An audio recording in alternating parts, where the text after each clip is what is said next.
What in the world is in the drinking water over at Path of Exile 2 headquarters, and how are we still playing so much PoE2? During my quick excursion to the Bahamas, Grinding Gear Games not only released one banger patch, but a subsequent one too, with a promise for another arriving relatively soon to Path of Exile 2 Return of the Ancients. Plus, I guess there was some crazy drama, and you know what I say to drama at this point in the PoE2 community? I don't give a skip on. But unfortunately, it appears many of you do give a tremendous poo about it. Come on, guys, be better. Alas, we're going to look at those two huge patches. We're going to take a look at the field of play in terms of classes and skills. We'll overview how many people are still playing this game over a month into the release, and what might be happening with Path of Exile 1? And what might be coming in 0.5, which is an economy reset alongside a 1-month event league. We are rapidly approaching the end of Early Access and ExileCon at the end of the year. There's so much to discuss. Hi Exiles, Talkative Try here. If you like these Path of Exile 2 news videos and updates, make sure you like the video, subscribe to the channel, and leave a comment below. It's the best way to help the channel grow. Thank you. Let's kick it off with this utter insanity here. This is the graph of Path of Exile 2 player numbers on Steam alone. Remember, it does not account for people using the standalone client like myself or people on consoles like PS5 and Xbox. This number is insane going into week 5 of the league. Right now, as I'm recording this, there are 109,000 players, and it is a Wednesday at the end of the day. And just 24 hours ago, there was a 124,000 peak. This is record-breaking for Path of Exile 2 in terms of expansion numbers, and the same goes for Path of Exile 1 as well. People are loving the endgame changes. It's extremely sticky, and I think there's a myriad of reasons why that is, and I plan to dive into those in a follow-up video. But I think another reason people are loving this patch are the additional updates that Grinding Gear Games has been adding every single week. They are actually cooking with these. They are looking at the immediate player feedback in the league, and instead of abandoning it after a week or 2 weeks or just putting in some minor changes, they are doing some pretty substantial stuff. And I think that they know they are on the road to 1.0, and they need to add content, fix content, update content at a much faster pace than they have been doing in the past. Both 0.53 and 0.54 were pretty massive updates, with 0.53 primarily looking at all the end game systems and making substantial changes there, in addition to fixing some bugs and adding a very useful feature to the build planner, which essentially allows you to follow builds like a loot filter, like many do with NeverSync, instead of needing to import it and drag it into your documents folder for Path of Exile 2, which is quite the archaic process, and this makes it much easier to use on console. And just talking about the build planner for a moment, I actually didn't use it at all this league. I thought that I would plan out my own build and I'd use this feature very much, and I completely washed it by the wayside, which is shocking to me.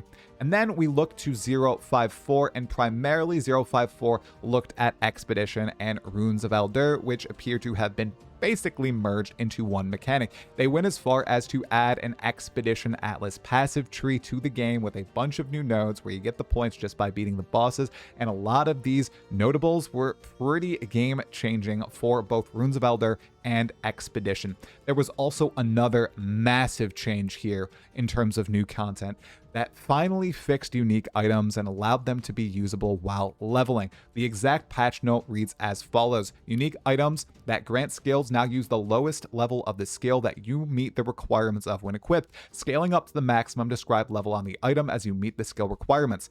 As an example, the Life Sprig unique wand that grants level 20 mana drain is now able to be equipped at level 1, which will grant level 1 mana drain. This changes the subsequent build meta. When you're making a new character and you already have someone in endgame and you have a bunch of items that you can pass down to them, you can actually use the unique items that you are finding at the endgame that are supposed to be used as a leveling up unique. So this is such a W change from Grinding Gear Games. There's also been a variety of bug fixes in these patches as well, in addition to the content changes. And from what I have seen and read, Expedition, or Ruins of Elder, is now the juiciest, most difficult content in the game, far beating out Delirium-juiced maps or even Pinnacle bosses. I say, or even Pinnacle bosses. Pinnacle bosses are kind of a joke to your maxed out builds, but these expeditions that you can now ultra juice, especially the Grand Expeditions, actually are challenging to some of the most powerful builds in the game. And that's cool to see that there is some aspirational but also extremely rewarding content that you need the best builds in the game to beat. Grinding Gear Games have also been doing something a little different this patch. They are releasing videos alongside their patch notes that are highlighting exactly what they are adding and changing in these updates. And they've asked for feedback, whether people like them or not. And I have to say, I absolutely love hearing Jonathan's lovely voice reciting what big changes are in the patch notes and what they are really focused on adding to the game right now. For example, they realized that the Vessel of Kulamak fight was pretty boring and it wasn't having great unique rewards, so they went ahead and they added 2 unique items, well, 1 unique item for now, to the Vessel of Kulamak fight, with another one coming probably in 0.5.5. They also realized killing Xeri wasn't as exciting as it could be, so they added a brand new currency item to Xeri's Vault for when you kill her. And they just buffed rewards all around, so the game didn't feel so RNG gated, and I am a massive fan of this for no particular reason. For example, when you kill the Vessel of Kulamak, now you have a chance to drop Ancient Jawbones, Ancient Ribs, and Ancient Collarbones. I don't know why it says a chance here, because in the video where Jonathan discusses this, if you fight the Vessel of Kulamak at full strength, you are guaranteed to get an Ancient Rib, Jawbone, or Collarbone, and who fights the Vessel of Kulamak not at full strength? If you do, please let me know in the comments why. I don't know why you'd ever do this. You're also always getting desecrated currency in the large abyssal trove in Abyssal Depths. I am praising this patch, but there was something that I hated when I read it initially in here. I think it's right over here. Yeah, right here. I'm gonna crash out. Reduce the damage of Count Geonor's reverse cleave skill in all versions of this boss fight, and reduce the damage of Geonor the Putrid Wolf's reverse cleave skill in all versions of this boss fight. Wait, that's the same line. Why does Oh, it's for the wolf version and the man. And then above, they also nerfed the Moonbeam skill, the freeze beat up and the damage and the AoE. Why? I get that he's a tough boss, especially in the end game, but he's already been neutered so much. Stop neutering the tough bosses. Let people die and need to improve their build when fighting this guy. Ugh. So there's 0.5.5 coming in likely several weeks, but before we talk about what I would love to see in 0.5.5, and I would love to hear what you think should be in that patch as well, we have a couple of things to look at. First and foremost is a breakdown of the field of play when it comes to Ascendancy classes in Path of Exile 2 0.5. This is Trade League, not SSF, not Hardcore, and a little bit has changed since we last gazed at this. We still have Martial Artist at number 1, that is no surprise there. Spirit Walker at number 2, also unsurprising.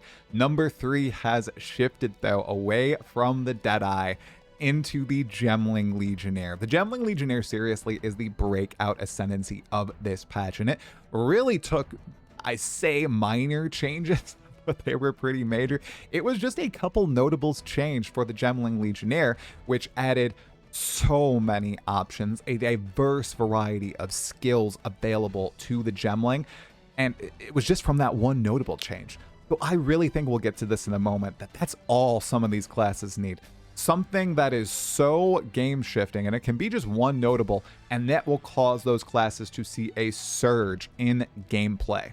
Now, can Grinding Gear Games really do something as substantial as adding a node that literally provides an additional quality that is game-changing to every single skill gem in the game, to these other Ascendancies that are less played? I don't think so, but as we've seen with the Martial Artist and the Spirit Walker, if they add 1 or 2 fascinating notables at least, I think we will see a rise in play from the Warbringer or the Invoker. Man, if we just compare, for example, the Infernalist, which is at a 3% play rate, the Summon, the Hellhound, I believe, to the Bear from the Spirit Walker, Some of this stuff is a joke. We can even look at the Smith Katava, who has to build an armor set for himself, and then the martial artist, which just gets some GG gloves from one Ascendancy point. Well, two, I guess, if you count the travel node. Whereas the Smith Katava has to spend a bunch to build the armor.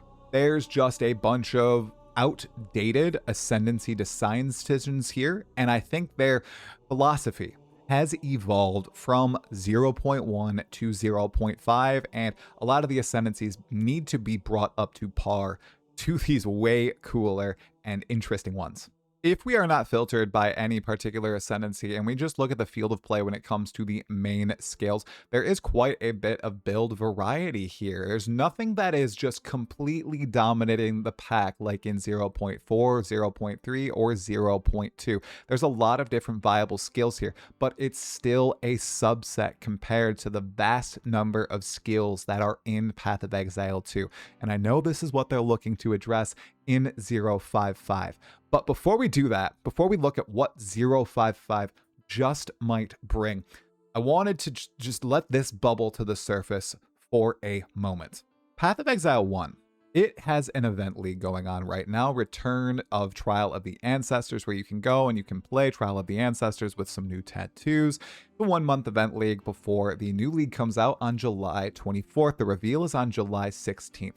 Something interesting has happened here, though. You might remember a couple months ago, I released a video that talked about the golden age of PoE 1 being over and saying that it was time for PoE 2. That video caused some controversy despite being pretty low in terms of views. And in it, I essentially said, hey, Path of Exile 2, with the direction it's going, it's just going to overshadow Path of Exile 1 because it has the same foundation and it's just building a better game with the Path of Exile 1 foundation. And unless it goes in a completely different direction, something that we saw maybe in 0.1, and if 0.2 wasn't completely broken in terms of bugs, maybe it would have gone in that other direction. But no, with 0.3, 0.4, and now 0.5, it has definitely gone into what Path of Exile 1 evolved into, which is a build an ultra godly character and eviscerate everything as fast as possible, blowing up entire screens with relatively little investment. I think it looks cooler, it feels better, you're able to use WASD to move around, you don't have to click and get terribly hurting wrists and everything while playing Path of Exile, which happens to me, and I'm only 29 years old. That happens to me every time I play Path of Exile 1 now. I just think it's a better ARPG. I thought this before 0.5 came out. And with 0.5 out, I definitely think that Path of Exile 2 is better than Path of Exile 1, which is crazy because it's not even out of early access. It still is missing a ton of classes. It still has technical problems. But I think the gameplay loop and the feel of the game is better. And you know what is shocking me? A bunch of people agree with me now. A bunch of people who were hardcore Path of Exile 1 lovers who basically said, yeah, Path of Exile 2 is going to take a long time to surpass PoE 1 for me, have already swapped. And they already said they enjoy Path of Exile 2 more. This is content creators, streamers, just players, both casual and people with 10,000, 15,000 hours in Path of Exile 1. I honestly, especially after the reception to that video, I thought that it was definitely going to take a lot longer to win people over. But Grinding Your Games have done it. I think they've done it by doubling down on what Path of Exile 1 did so well while using that new Path of Exile 2 paint and all these crazy mechanics with the Ascendancies and all the diversity in terms of build options and delivering on what a lot of players have really wanted for a long time, such as the build planner feature and a variety of other things that came in 0.5. And I don't know, it's going to be very interesting, in my opinion, to see how the new Path of Exile 1 League plays out, because especially after Mirage, which some people said was their favorite Path of Exile 1 League of all time, we just might have two titanic games here, with Path of Exile 2 entering into full release and its golden age, perhaps, and then Path of Exile 1 being in this renaissance where people are coming back and really, really, really enjoying the game, or maybe something else will happen. I think seeing how much people enjoyed Path of Exile 2 and how much more modernized it is, I think a lot more people who thought it would be 5 years before Path of Exile 2 became their favorite game, are going to realize, wow, this is my favorite of the two. And I think it is going to be, given how the games operate, very hard to ping pong between the two. I think Path of Exile burnout will be a real thing, and GGG has admitted as much, right? But I just don't ever see, because they're going to have 3 months staggered between releases. Path of Exile 2, Path of Exile 1, Path of Exile 2, Path of Exile 1. I don't see, honestly, how I could hop from game to game to game to game, because they are decently similar, except I think Path of Exile 2 plays better. So it'll be so interesting to see, and I intentionally put this almost last in my video just to make sure, you know, you understand that there's nuance to this topic, to make sure I'm not trying to smash anyone who likes PoE 1 or PoE 2 or vice versa. It's just an interesting topic of discussion to think about. I seriously think in 2-3 years down the line, it might be tough. I think even now, it'll be tough to go back to PoE 1 unless they add things like WASD and really modernize the heck out of that game. Already Exiled. So we've had the most successful Path of Exile 2 expansion so far. We have these updates that came out weekly for the first 4 weeks of the patch. They were extremely beloved by the community. We had videos accompanying them, and we have been told that in several weeks' time, probably after the release of the Path of Exile 1 League on July 24th, we will be getting 0.5.5 with a 1-month event league. This means there will be an economy reset alongside the existing league. So the balance changes will occur in the existing league, and they will occur in a brand new league which you can join. It's going to be an event league. We don't know what this will be. Maybe we'll get a mystery box for beating the campaign or getting the level 80 or 90s. They sometimes like to do that with Path of Exile 1. I don't see why they wouldn't do that with Path of Exile 2. This league is going to have substantial balance changes. They have stated as much. We took a look at the field of play here, and we obviously have some dominating forces. I'd say Martial Artist, Spirit Walker, Gemling, and Deadeye. Then we have Oracle at 5%, Blood Mage at 4%. Crazy. Just the field of play, the pack right here at 3% and under, that's a lot of Ascendancies. Look at what they've done to my Amazon, my Invoker. Oh my goodness gracious. They want to bring these classes up. They have stated as much. They want to do the same thing with skills. So 0.5.5 should bring in some pretty beefy changes. Now, what would I like to see? Let me tell you. Number 1, notable Ascendancy changes like they did for Gemling Legionnaire. This does not need to be a revamp. This could be the changing of 1 or 2 notables that unlock a bunch of new possibilities with an Ascendancy class. Maybe it won't be as strong or as powerful or as diverse as the Martial Artist, but it will make it interesting. Imagine if every Ascendancy had something like the Fists of Stone notable that the Martial Artist has, or the boss claiming notable for the Spirit Walker, or the gem quality notable for the Gemling. I think this should be a staple for every single Ascendancy class in the game, and that currently is not the case. Number 2, fundamental changes just to how some skills work.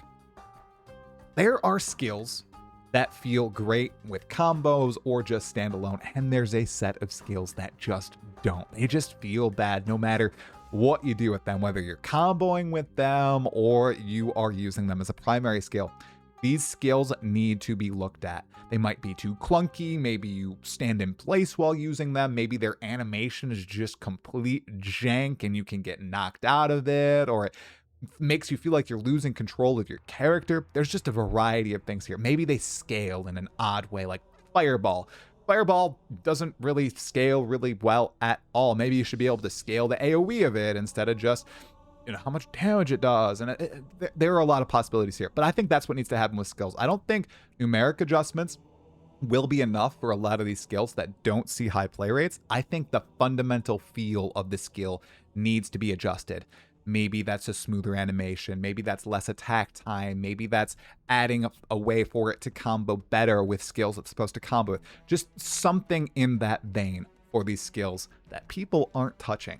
And then number 3, this might be just an easy point getter for the audience, but on every single one of my videos, on every single Grinding Your Games post, on every single Reddit thread, everywhere, The number one issue that people are having with the game now, more so than anything else, are technical problems. And I know that I have talked about how GGG is definitely aware of this and they are working on this, and it is a priority in their eyes. But I read a comment the other day essentially saying, if they're going into 1.0 with this many technical problems, this launch is going to be a disaster. And it really made me think that, okay, yeah, you're right. It's going to be free-to-play players trying Path of Exile 2 for the first time. Maybe they don't have the best PCs or whatever.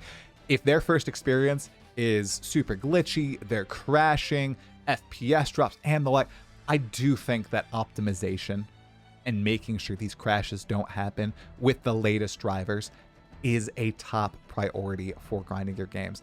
I don't pretend to know what all goes into this, how many people they have working on it, if it's possible to even solve, but they should communicate to the community.